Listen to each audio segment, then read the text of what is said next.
Salam alaikum.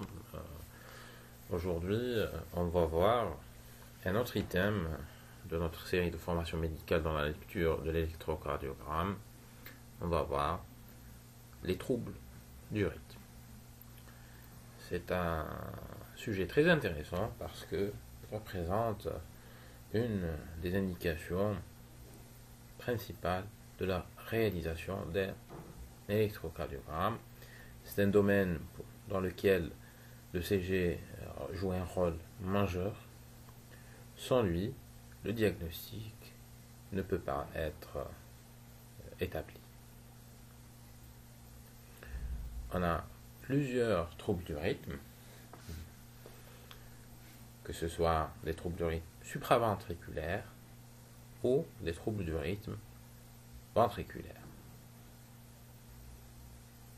Et dans chaque chapitre, il y a plusieurs types de troubles du rythme. C'est pourquoi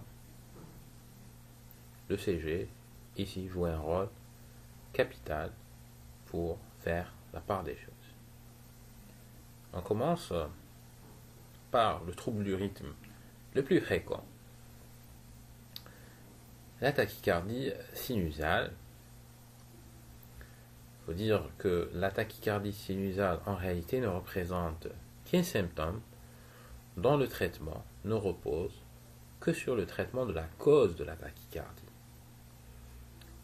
C'est-à-dire, dans les tachycardies sinusales, à proprement parler, on n'a pas vraiment l'utilité de donner un traitement antiarythmique. La tachycardie sinusale est en général secondaire à une étiologie. Il faut traiter l'étiologie, la pathologie sous-jacente, pour régler le problème de la tachycardie. L'exemple type, c'est l'anémie. Les patients qui ont une anémie, généralement, plus elle est sévère, plus elle est accompagnée d'une tachycardie importante, en général sinusale, et le traitement réel, c'est le traitement, bien entendu, de l'anémie. Le principe de la tachycardie sinusale ici, c'est le maintien d'un débit cardiaque avec la fréquence cardiaque fois le volume d'éjection systolique. On a un autre type de trouble du rythme, les arythmies sinusales. C'est-à-dire, on a une variabilité du rythme avec la respiration, et généralement, c'est une pathologie bénigne retrouvée surtout chez les enfants, et elle traduit une variation du rythme, c'est-à-dire en quelque sorte de la fréquence, de complexe à autre, et cela en rapport avec les mouvements respiratoires, avec le changement de fréquence entre inspiration et expiration. C'est une pathologie, comme on a précédemment dit, bénigne, ne nécessite aucun traitement, et généralement elle est très bien tolérée, et elle n'est racontée que chez quelques patients individus. Généralement, il faut la respecter.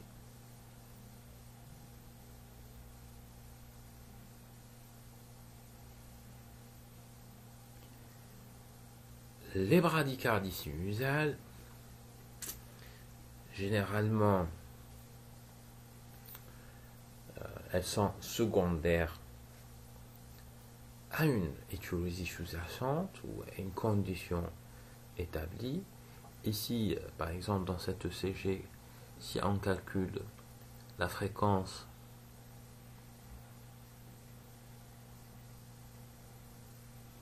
elle est inférieure à 50 cycles par minute, c'est-à-dire définition même d'une bradycardie. Elle est sinusale. Petit rappel, on a chaque complexe QRS précédé d'onde P. Chaque onde P est suivi d'un complexe QRS avec un espace PR constant inférieur à 0,20. Les bradycardies sinusales, généralement, ne relèvent pas d'un traitement spécifique, mais beaucoup plus d'un traitement étiologique et d'un bilan étiologique, il faut rechercher la cause de la bradycardie. Est-ce qu'elle est due à un traitement médical, par exemple bêta-glucan? Est-ce qu'elle est due à une pathologie générale, par exemple les hypothyroïdies? Et il faut beaucoup plus un traitement adapté à l'étiologie. Après les troubles du rythme sur le plan sinusal, qu'on a vu, tachycardie sinusale, arythmie sinusale et bradycardie sinusale, on va s'étaler sur les troubles du rythme supraventriculaire. On a grosso modo 5 types. On a les extrasystoles auriculaires, le flûtère auriculaire, la fibrillation auriculaire, les tachycardies atriales, anciennement appelées tachysystolies, et on a les tachycardies jonctionnelles.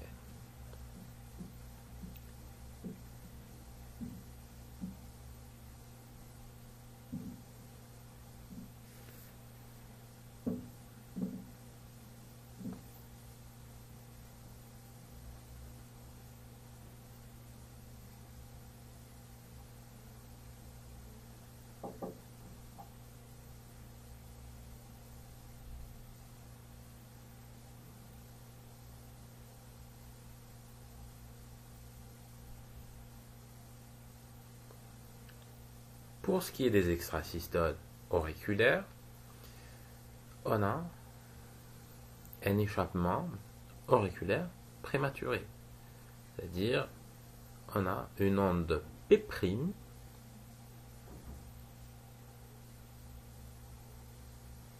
c'est un échappement à l'étage auriculaire, c'est-à-dire on aura une onde P qui naîtra d'un endroit autre que le nœud sinusal dans l'oreillette, dans les oreillettes, et par conséquent va donner un complexe QRS légèrement différent du complexe QRS de base, comme vous voyez ici en étoile. Mais généralement, en l'absence d'aberration de conduction, on aura toujours des complexes qui ressemblent au complexe de base, avec quelques petites différences. Et généralement, quand le complexe de base est fin, l'extrasystole auriculaire, bien entendu, en absence d'aberration de conduction, est de durée courte et de complexe fin. Les extrasystoles auriculaires sont fréquentes généralement, peuvent à un certain degré donner un aspect d'arythmie, de palpitation. Le flûtère auriculaire, il faut l'évoquer devant toute tachycardie à QRS fin, à 150 cycles par minute, et cela jusqu'à preuve du contraire. C'est une tachycardie supraventriculaire. On aura un aspect typique, l'activité auriculaire, en dents de scie, en flûtère, et généralement le cas le plus fréquent, c'est une activité auriculaire de flûtère à 300 cycles par minute, une conduction 2 pour 1, avec une conduction ventriculaire et une fréquence ventriculaire à 150 cycles par minute. Schématiquement, le flûtère, on a deux types, le flûtère commun, c'est-à-dire un circuit entre l'oreillette droite et le système vein cave, avec un gros circuit de réentrée. Dans sa forme typique de conduction anti-horaire, on a le flûtère avec des circuits atypiques, c'est-à-dire une conduction différente, avec un aspect différent. Ici, on vous met un ECG d'un flûtère typique. Si vous voyez en flèche, les ondes F de flûtère en toit d'usine, dans la dérivation des 2 et des 3, on peut aussi les assimiler à un aspect de dedans de scie. Ici, vous avez une conduction, une activité auriculaire à plus de 300 cycles par minute et une activité ventriculaire à un peu plus de 150 cycles par minute. Ici, les QRS sont relativement fins, on peut dire intermédiaires, et la polarité, elle est inférieure. C'est-à-dire, en D2, on a des ondes F qui sont négatives, témoignant de l'endroit de naissance de l'activité de foyer auriculaire.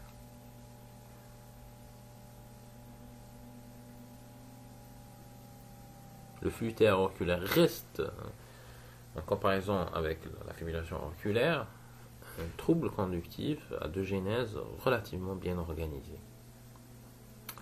Un autre exemple de flux auriculaire, ici, si on voit par exemple en AVF, les flèches désignent les ondes F en dents de scie, en toit d'usine. Ici, on a les ondes F à une fréquence de 290, une conduction 2 pour 1, donnant une fréquence ventriculaire de QRS à 145 cycles par minute. Ici, en plus du flux auriculaire, on note des indices d'hypertrophie augmentés avec une hypertrophie ventriculaire gauche.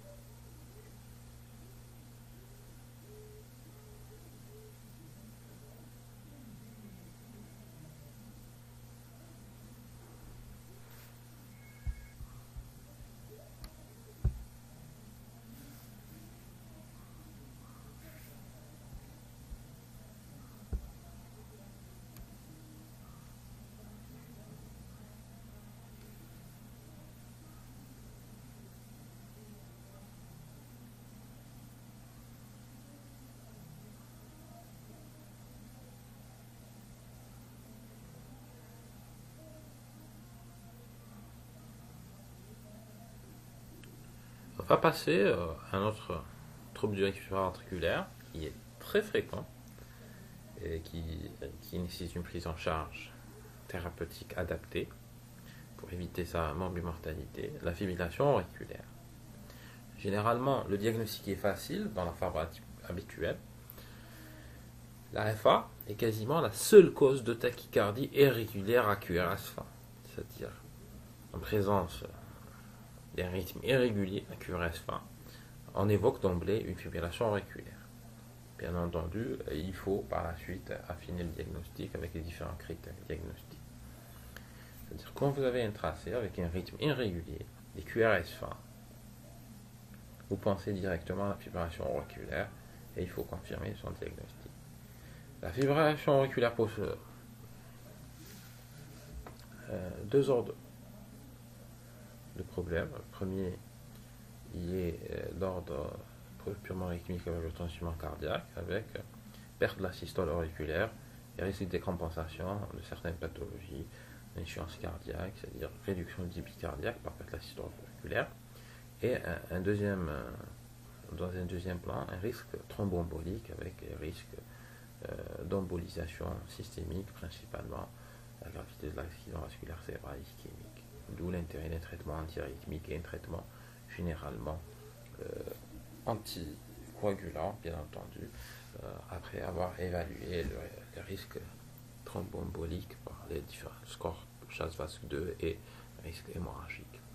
Ici, c'est un tracé typique de fibrillation auriculaire, comme on a dit, rythme irrégulier, QRS fin. On évoque la fibrillation auriculaire et on la confirme par l'absence d'onde P et le remplacement par des ondes F de fibrillation. On a l'absence d'onde P sinusale, la tachycardie, c'est-à-dire une fréquence moyenne supérieure à 100 cycles par minute généralement, mais c'est pas la règle. On peut avoir des fibrillations auriculaires avec une fréquence moyenne de moins de 100 cycles par minute, c'est-à-dire généralement en cas de traitement bradycardisant associé ou d'autres situations d'ordre général. Le rythme il est totalement irrégulier, aucun passage à un rythme régulier et les QRS sans fin. Avec ça, on peut poser le diagnostic de fibrillation auriculaire. Bien entendu, il faut prendre en charge ces patients. Un deuxième tracé de fibrillation auriculaire, ici la particularité, le rythme il est très rapide, la fréquence moyenne dépasse les 150 cycles par minute. Ici, le problème en cas de rythme très rapide, les QRS se rapprochent et par moment on peut se tromper, avoir l'impression que le rythme il est régulier. Et ici, il faut faire très attention et ne pas hésiter à céder par des petites astuces pour confirmer l'irrégularité du rythme, c'est-à-dire calculer exactement le rythme entre différents complexes, comme ici. On peut avoir l'impression que le rythme est régulier, mais au fond, surtout par exemple si on voit en D1, on a l'impression que le rythme est vraiment irrégulier, en D2 aussi. L'absence d'onde P sinusale, le remplacement par petite trépulation en DF, le QRS fin, et par définition, c'est le diagnostic de fibrillation auriculaire. Arythmie complète par fibrillation auriculaire. Et ici, il faut prendre en charge ce patient. Quatrième type de trouble du rythme supraventriculaire, on a les tachycardies atriales, anciennement appelées tachysystolie. La tachycardie atriale est secondaire à un foyer d'automatisme auriculaire qui coiffe le sinusal. À ce jour, on retrouve une tachycardie régulière à QRS fin avec une activité auriculaire organisée et visible, de la morphologie différente de celle d'onde P sinusale. La fréquence cardiaque est en général comprise entre 150 et 250 cycles par minute, c'est-à-dire on a un foyer qui prend l'automatisme cardiaque différent d'une sinusale avec une fréquence entre 150 et 250. Il donne des ondes P' régulières organisées en XP logique, et on aura une conduction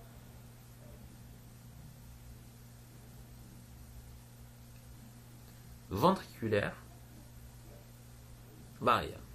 Elle peut être 1 pour 1, on aura une activité ventriculaire à 150 à 250 cycles par minute, comme on peut avoir une conduction 2 pour 1, 3 pour 1, différente de celle de l'activité de la tachysystolie.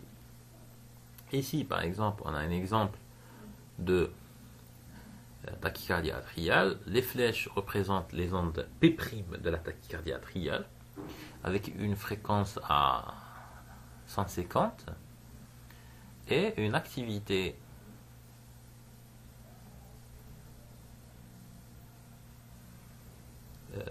ventriculaire irrégulière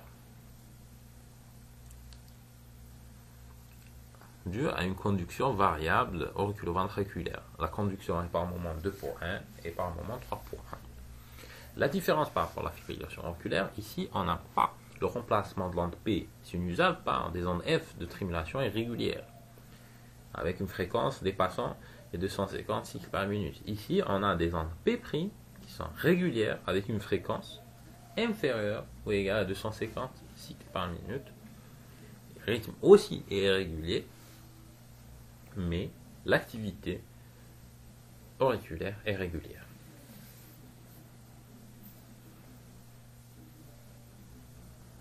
Mais on peut avoir des tachycardies atriales avec une fréquence ventriculaire régulière quand on a une conduction constante 2 pour 1 ou 1 pour 1 ou 3 pour 1 auriculo-ventriculaire.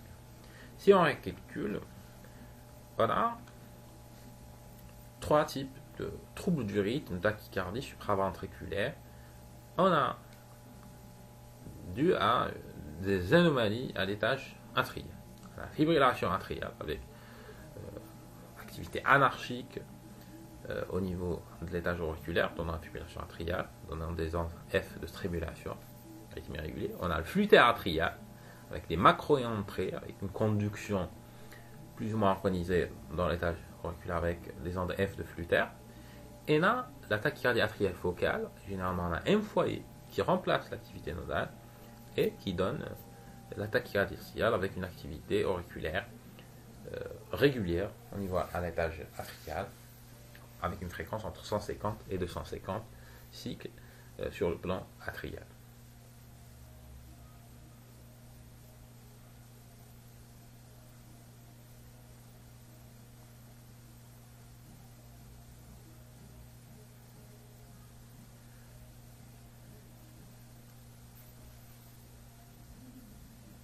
Le dernier type de tachycardie supraventriculaire, c'est la tachycardie généralement le type de supraventriculaire le plus fréquent, c'est la tachycardie jonctionnelle. On a deux types.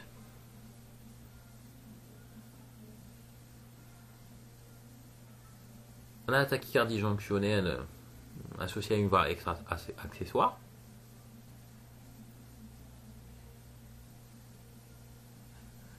Et des tachycardies jonctionnelles non associées à une tachycardie accessoire avec entrée intranodale.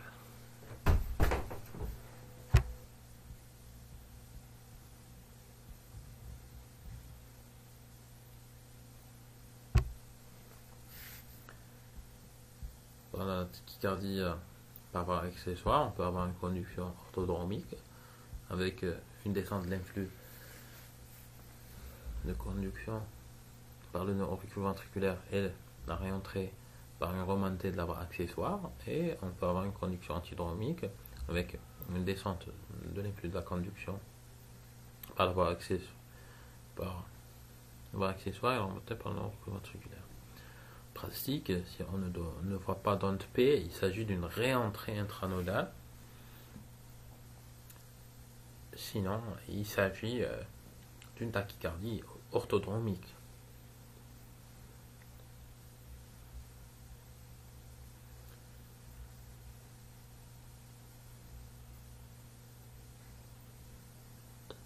Les tachycardies antidromiques sont plus graves parce que généralement la voie accessoire n'a pas de conduction décrémentielle et on aura, par exemple en cas de fibrillation auriculaire, le risque de flux ventriculaire avec une descente de tous les influx de l'étage auriculaire, c'est-à-dire par exemple dans la fibrillation auriculaire, il est de l'ordre de 250 à 400 influx par la voie accessoire sans blocage vers le ventricule et un risque d'arythmie thoracycmique, l'arythmie grave, potentiellement mortelle.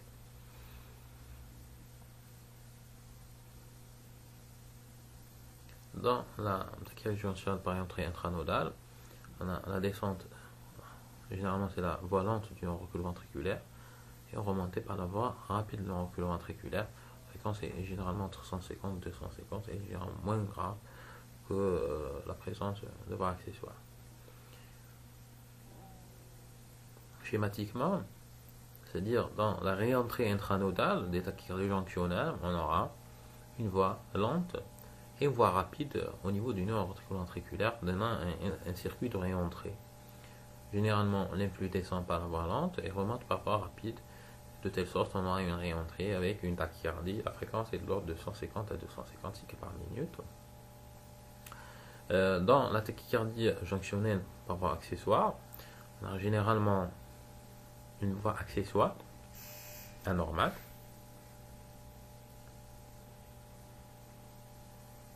et on aura dans la conduction orthodromique classique une descente de l'influx par le nœud auriculoventriculaire, une remontée par la voie accessoire donnant une tachycardie orthodromique.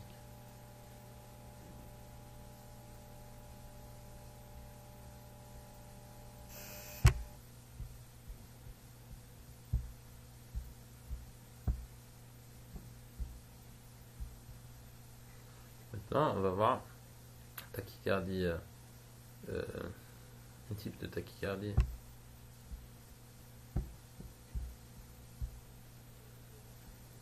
par entrée intratonale, la typique maladie de Bouvray. Ici, comme vous voyez, on a une fréquence ventriculaire 122 cycles par minute et on a des ondes P rétrogrades avec un espace RP, c'est-à-dire entre les QRS, entre QRS et ondes P suivant le QRS, inférieur à 0,70 millisecondes. Témoignant du rythme jonctionné réciproque.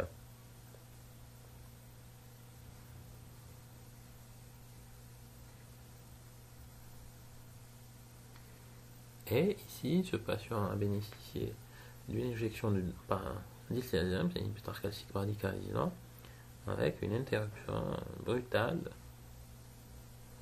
de la réentrée et rétablissement d'un rythme sinusal.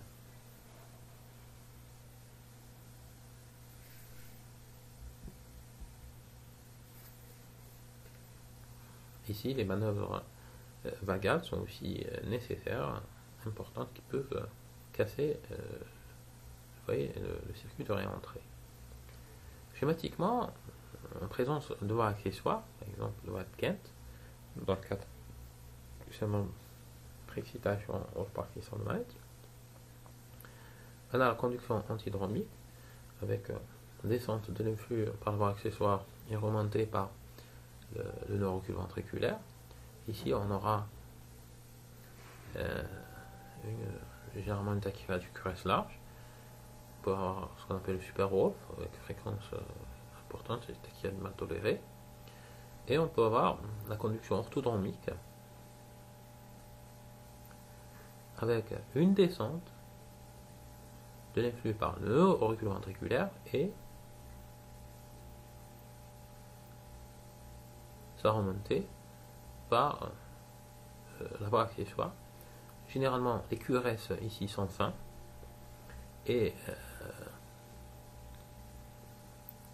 l'intervalle RP est supérieur à 70 millisecondes, à la différence de la maladie du brevet. On peut avoir des QRS larges et ici, dans la forme orthodromique, en cas d'association, à un bloc de branche et il peut être localisateur du faisceau accessoire.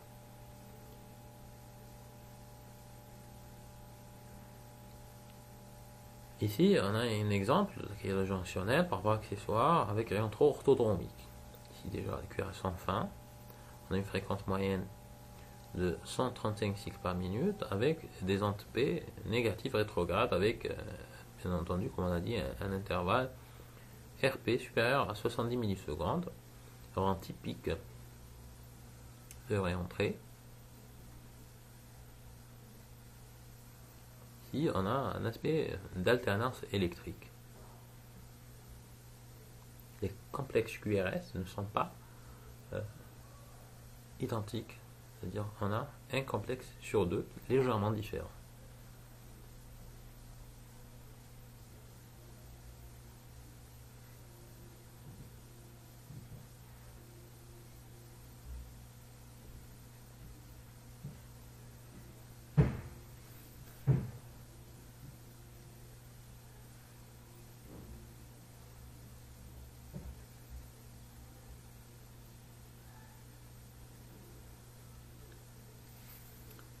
Ici, un autre exemple de tachycardie jonctiale par voie accessoire avec réentrée antidromique, on a dit, c'est les différents aspects de super Wolf. On a tachycardie rapide, QRS large. Ici, on voit, par exemple, après réduction, un aspect typique d'onde delta, de préexcitation témoignant de la présence de voies accessoires, de base. Ici, la conduction antidromique, on l'a dit, une descente par un faisceau accessoire et une remontée par le neurocule ventriculaire qui nous donnera les QRS larges avec une fréquence généralement rapide. Ici, le risque, c'est bien entendu le passage en fibrillation auriculaire avec bien entendu un rythme dépassant les 250, pouvant atteindre, dépassant largement 250 cycles pour atteindre 400, voire même plus cycles par minute, incompatible avec une activité cardiaque mécanique normale, efficace. C'est-à-dire, si on récapitule, dans les troubles du rythme supraventriculaire, on a point de vue tachycardie, on a fibrillation auriculaire avec multiples ondettes, on a la tachycardie atriale focale avec un rythme organisé, un seul foyer d'activité, on a les tachycardies jonctionnelles par réentrée sur voie accessoire, on a les flitters auriculaires, on a les tachycardies jonctionnelles par réentrée intranodale. C'est les 5 types de tachycardie par trouble du rythme supraventriculaire.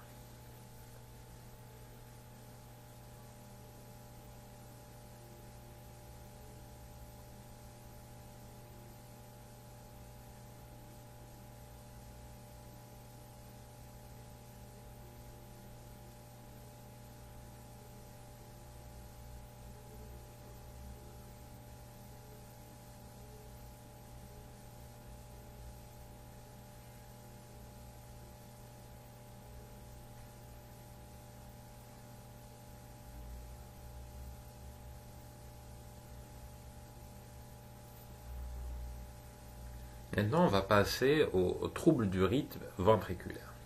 Dans les troubles du rythme ventriculaire, on a 4 types. On a les extrasystoles ventriculaires, on a la tachycardie ventriculaire, on a les torsades de pointe et on a la fibrillation ventriculaire. On a 3 types de tachycardie. On a la tachycardie ventriculaire, les torsades de pointe, c'est des tachycardies ventriculaires polymorphes, et on a la fibrillation ventriculaire.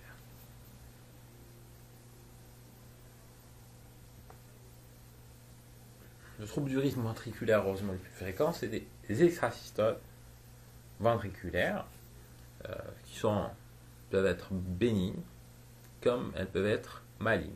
Et leur malignité provient du risque de passage en tachycardie ventriculaire, en torsade de pointe ou en fibrillation ventriculaire.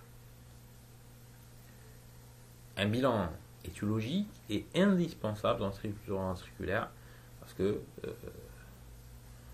ces troubles du rythme peuvent être secondaires à une pathologie cardiaque ou systémique qu'il faut corriger pour traiter ce trouble du rythme, en association bien entendu traitement antiarythmique.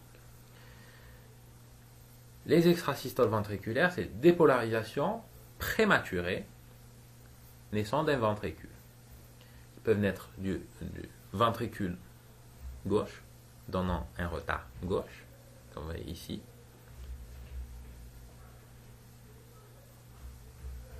Différents types d'extrasystoles ventriculaires avec retard gauche, c'est-à-dire le foyer de l'extrasystole déclenchant provient du ventricule droit. Et selon l'endroit du ventricule droit, est-ce que apical, basal, latéral, on aura un aspect différent de l'extrasystole.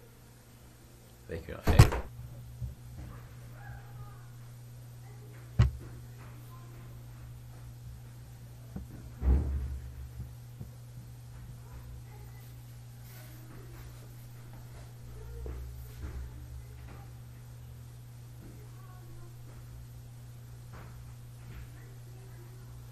Ici, pour les extrasystoles, l'axe diffère, mais l'aspect en V1, V2 de retard gauche est typique. On peut avoir des extrasystoles ventriculaires avec retard droit, c'est-à-dire la naissance de l'extrasystole se fait dans le ventricule gauche, le foyer ectopique et ventriculaire gauche. Et ici, on aura différents types d'extrasystoles. Mais bien entendu, en V1, V2, on aura un V5 ici, un aspect typique de retard droit. Et l'axe du complexe diffère selon la naissance de l'extrasystole dans les différentes localisations du ventricule apical, basal, latéral ou septal.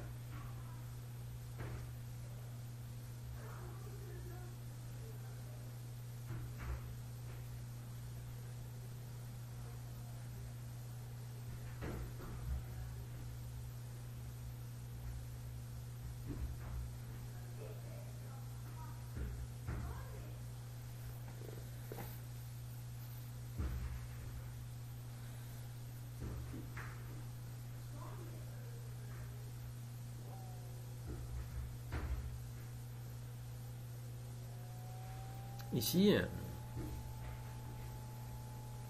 un type d'extrasystole. Ici, on a à l'état de base un bloc de branche noire.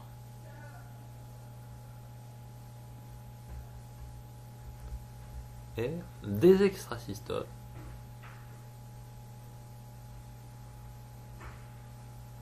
Ici, à type de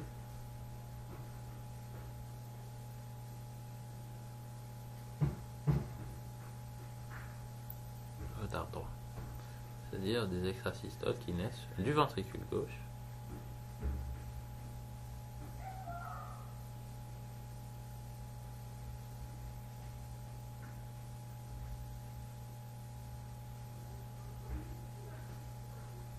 et on a l'aspect bégiminé, c'est-à-dire un complexe de conduction normale supraventriculaire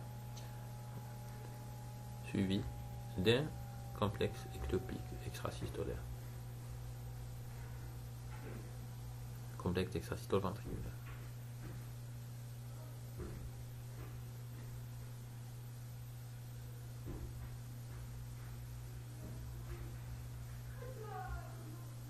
Ici un autre exemple d'extrasystole ventriculaire maligne.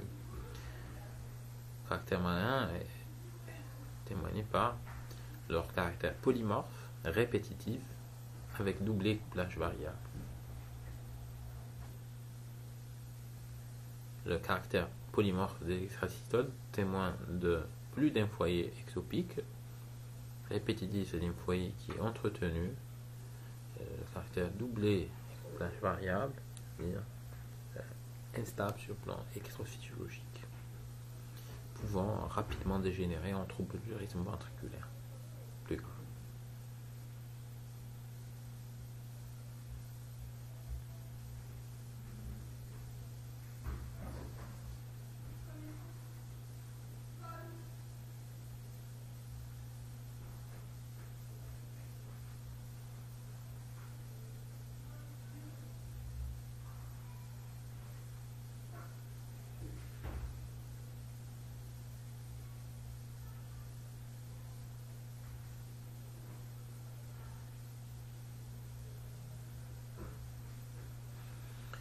On passe maintenant aux tachycardies ventriculaires. Il s'agit d'un rythme ventriculaire ectopique rapide. Ses caractéristiques, c'est tachycardie à complexe large, avec dissociation auriculo-ventriculaire. Les ondes P sont régulières à leur rythme. Les ventricules sont réguliers à un rythme indépendant, plus rapide. C'est-à-dire, l'activité auriculaire et ventriculaire est complètement dissociée. Cela est expliqué par la présence d'un foyer de tachycardie ventriculaire qui assure l'automatisme des ventricules indépendant du foyer d'automatisme sinusal auriculaire. C'est-à-dire tachycardie en général complexe large, généralement elle est régulière, avec une dissociation auriculo-ventriculaire complète.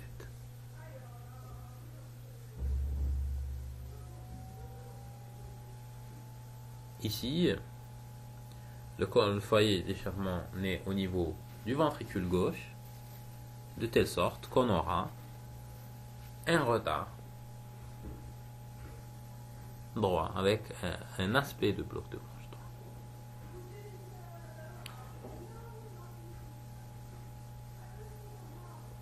Ici, pour différencier une tachycardie ventriculaire avec une tachycardie supraventriculaire, on a certaines règles. Par exemple, en présence d'un retard droit, dans la tachycardie ventriculaire, on a soit une onde R monophasique, un aspect QR, un aspect RR' avec une onde R supérieure à l'onde R', un aspect RS ou un aspect R trivasique. Tous ces complexes diffèrent de ceux qu'on peut trouver en cas TSV. En cas de retard gauche, on a un aspect, une onde R supérieure ou égale à 40 millisecondes, un aspect QS crocheté, ou un intervalle entre début R et l'acmé de l'onde S supérieure à 60 millisecondes. En cas de retard droit dans l'élévation V6, on a un aspect SR avec S supérieur à R, ou un aspect, une onde Q profonde. En cas de retard à gauche, on a une onde R monophasique, un aspect QR, ou avec une onde R importante, ou un aspect QR avec une onde Q profonde. On a plusieurs algorithmes qui ont été définis pour essayer de différencier, de faire le diagnostic d'une tachycardie ventriculaire. On a par exemple l'algorithme Brugada en 91. On commence par la confirmation d'absence de complexe RS en précordial. S'ils sont présents, on pose le diagnostic de TV. En leur absence, on évalue l'intervalle RS avec sa durée. Si elle dépasse 100 millisecondes en précordial, on pose le diagnostic de TV. Par la suite, on recherche une situation auriculo-ventriculaire. S'il est présent, c'est le diagnostic de TV. Les critères morphologiques de TV sont recherchés en V1, V2 et V6. S'ils sont présents, c'est une TV. S'ils sont absents, c'est une USB. On a l'algorithme VK 2007. Il commence par la distorsion auriculo-ventriculaire. Par la suite, on évalue l'onde R initiale en VR. Par la suite, il étudie la morphologie différente d'un bloc de branche ou d'aberration. Par la suite, il évalue la partie initiale et terminale des ventricules. Verrier a modifié ces complexes son algorithme en 2008. Toujours, on commence par l'onde R initiale en VR. Si elle présente, c'est une TV. On évalue l'onde R ou Q initiale en AVR. S'il dépasse les 40 millisecondes, c'est une TV. On recherche un crochetage de la branche descendante du QRS en AVR. Si oui,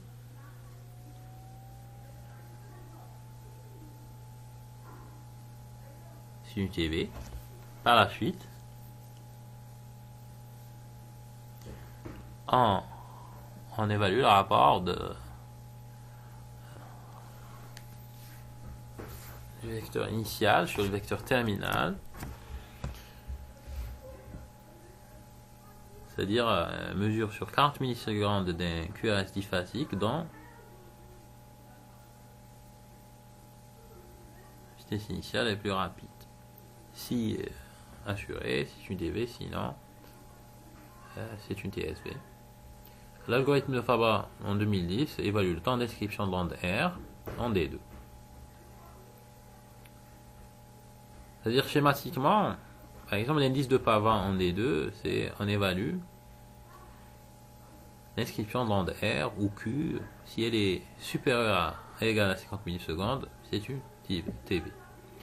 Pour les indices de Verrier en faveur d'une TV, on a la onde R initiale en AVR. On a l'onde R ou Q supérieure à 40 millisecondes, toujours en AVR. On a la descente ralentie ou crochetée.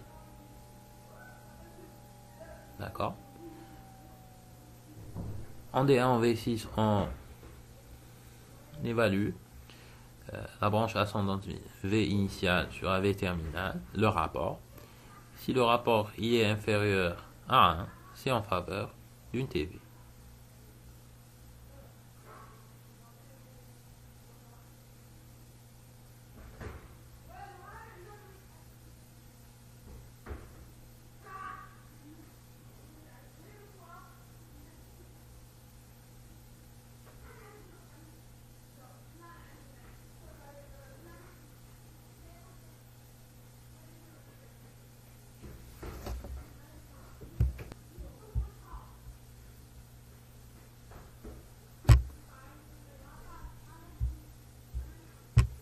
Ici, on a un exemple de tachycardie ventriculaire. On a un aspect de retard droit avec axe hypergauche. On a une onde R en V1 monophasique et un aspect en V6 S supérieur à R. Posons le diagnostic de tachycardie ventriculaire.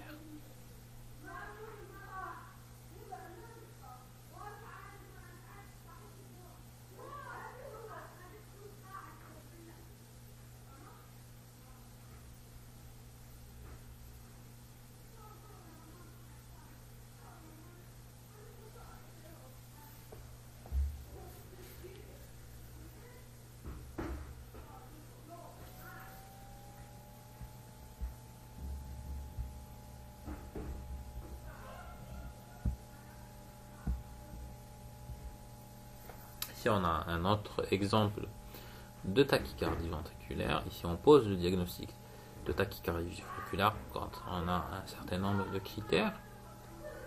Un aspect QS en V6. On a notre QRS en AVR il est positif.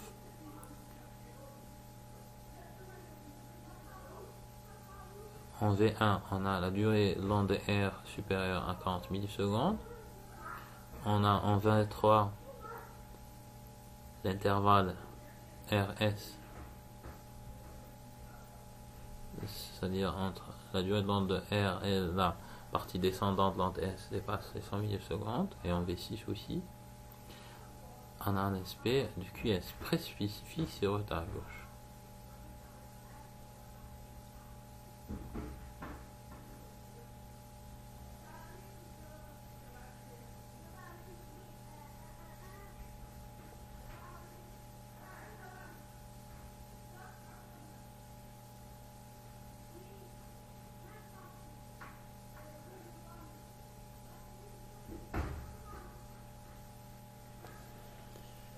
Ici, on a un autre exemple de tracé de tachycardie ventriculaire. Le diagnostic ici est quasi immédiat de tachycardie ventriculaire. Pourquoi? Parce qu'on a le critère de concordance des QRS en précordial. Ici, tous les QRS de V1 à V6 sont négatifs. On a une concordance négative témoignant de la tachycardie ventriculaire. Il ne faut pas oublier, bien entendu, les autres critères. C'est une tachycardie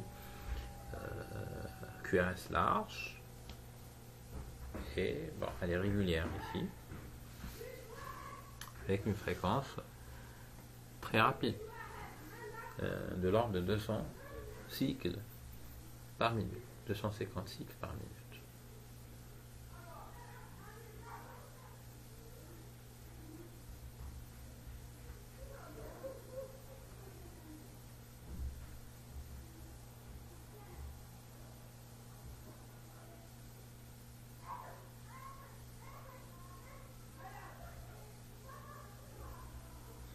Maintenant, on va passer à un autre trouble du rythme ventriculaire, les torsades de pointe. Elles sont classées comme tachycardie ventriculaire polymorphe.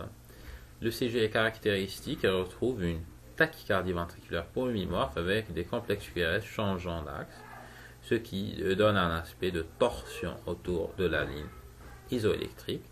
On a des complexes QRS larges qui changent d'axe de telle sorte qui passe d'un axe gauche à droite progressivement, et on aura un aspect de torsion.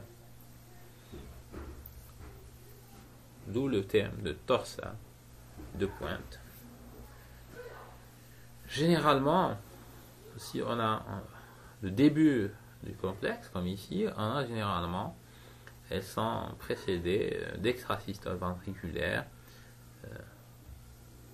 de phénomènes avec QT prolongé, allongé.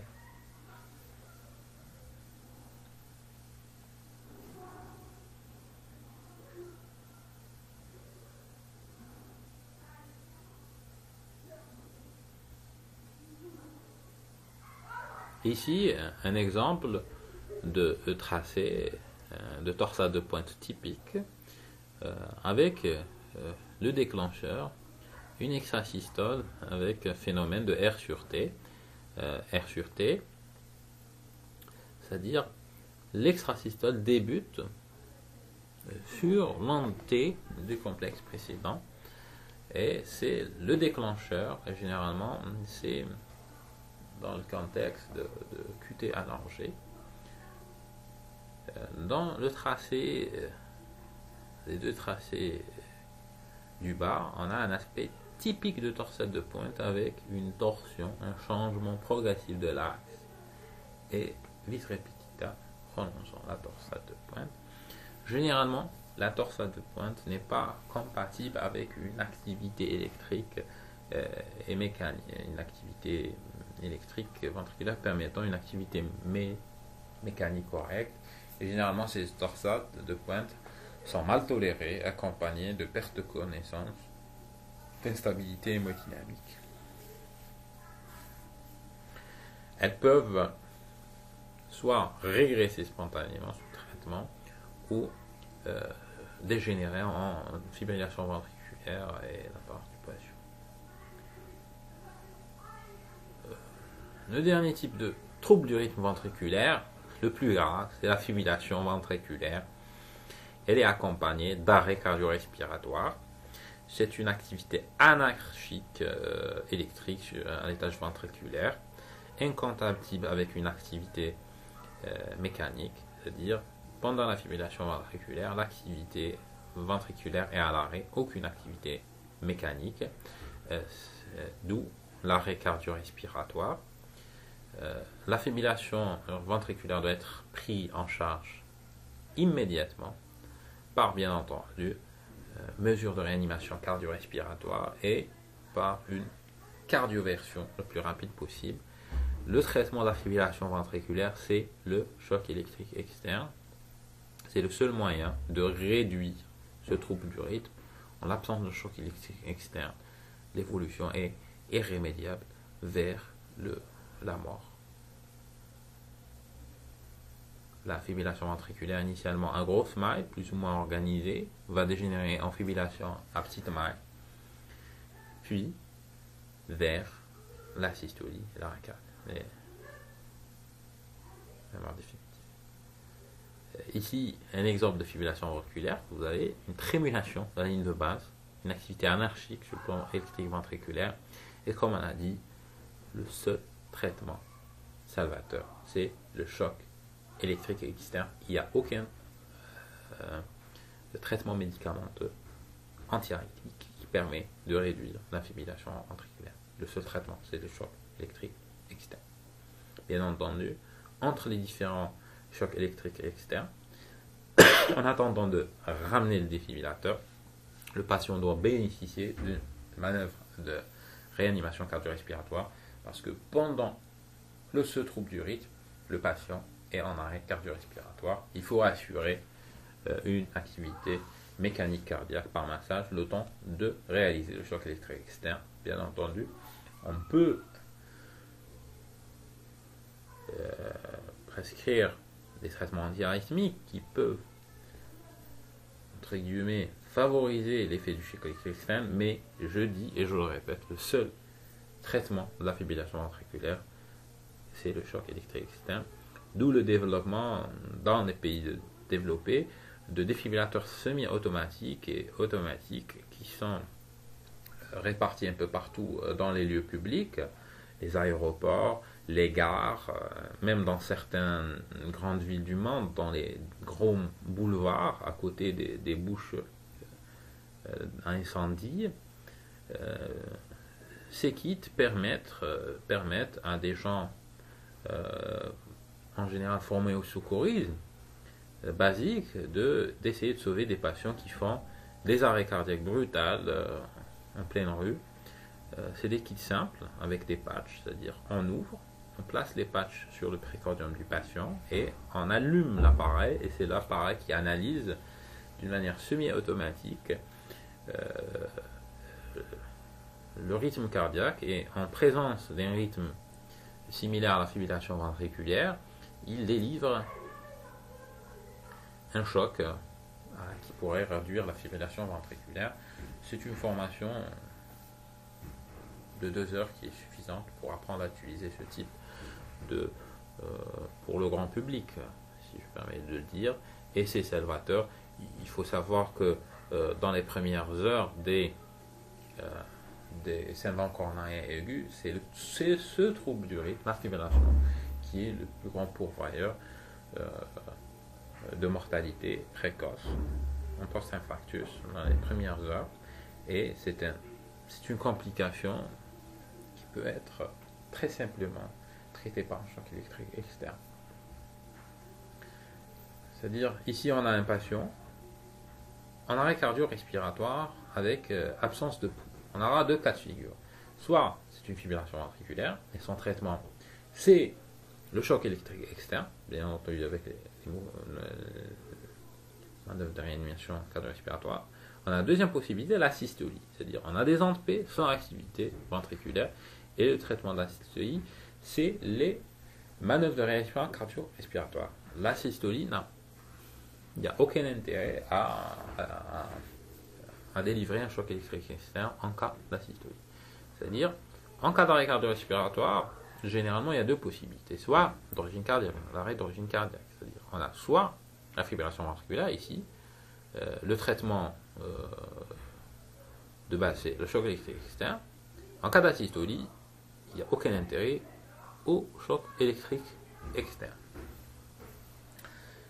Et dans les troubles du rythme, en général, on doit avoir une démarche diagnostique pour différencier les différents troubles du rythme. Comme on a dit, quand on a vu les différents troubles du rythme, on a les troubles du rythme en état sinusal, c'est-à-dire tachycardie sinusale, extrasystole auriculaire, tachycardie sinusale, arythmie sinusale et bradycardie sinusale. On a les troubles du rythme supraventriculaires et les troubles du rythme ventriculaire. Dans les troubles du rythme supraventriculaire, on a les extrasystoles auriculaires, la flûtere auriculaire, la fibrillation auriculaire, la tachycytolie, anciennement appelée tachycytolie ou tachycardie atriale, et on a les tachycardie jonctionnelle avec les tachycardies jonctionnelles par réentrée intradonale et par voie accessoire, avec l'odeur de type orthodromique ou antidromique, et on a les tachycardies ventriculaires, les troubles du rythme ventriculaire, extrasystole ventriculaire et les tachycardies ventriculaires, les tachycardies ventriculaires polymorphes ou torsades de pointe, et on a les fibrillations ventriculaires. La fibrillation ventriculaire à part parce qu'elle est accompagnée d'un arrêt cardio-respiratoire. Son diagnostic doit être fait promptement, facilement. Les autres troubles du rythme, en absence d'arrêt cardio-respiratoire, on a une démarche diagnostique. On évalue la régularité du rythme, c'est-à-dire si on a une tachycardie irrégulière, QRS large ou fin, on évoque la fibrillation auriculaire avec absence d'onde P, remplacement d'onde F de fibrillation avec rythme irrégulier.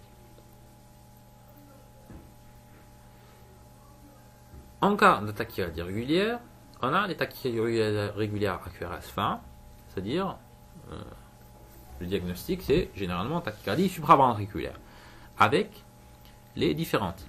On peut avoir une tachycardie sinusale, c'est-à-dire fréquence cardiaque variable dans le temps, étiologie qui oriente, par exemple anémie. On a les tachycardies atriales, on a les flûteurs, une fréquence auriculaire de 250 à 300, un aspect de 3 d'usine ou de dents de scie, jamais isoélectrique avec conduction en général 2 pour 1 ou plus. On a les tachycardies atriales, tachycytolie, les oreillettes fonctionnent à 150-250 cycles par minute.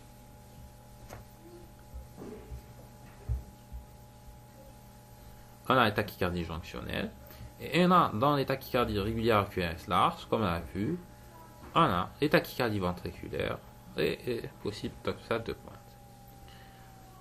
Devant le trouble du rythme, tachycardie, on commence toujours, bien entendu, en absence de mauvaise tolérance, parce qu'en présence de mauvaise tolérance et stabilité hémodynamique, c'est le choc électrique externe qui est pris.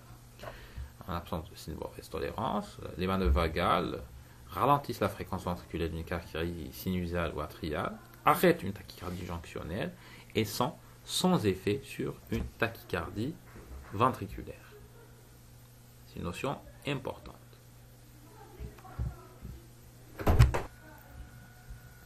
Les manœuvres vagales, c'est un geste, sont généralement des gestes simples qui peuvent être d'un apport très important en cas de trouble du rythme. Il y a plusieurs types de manœuvres vagales. La manœuvre Valsalva, faire boire de l'eau glacée, massage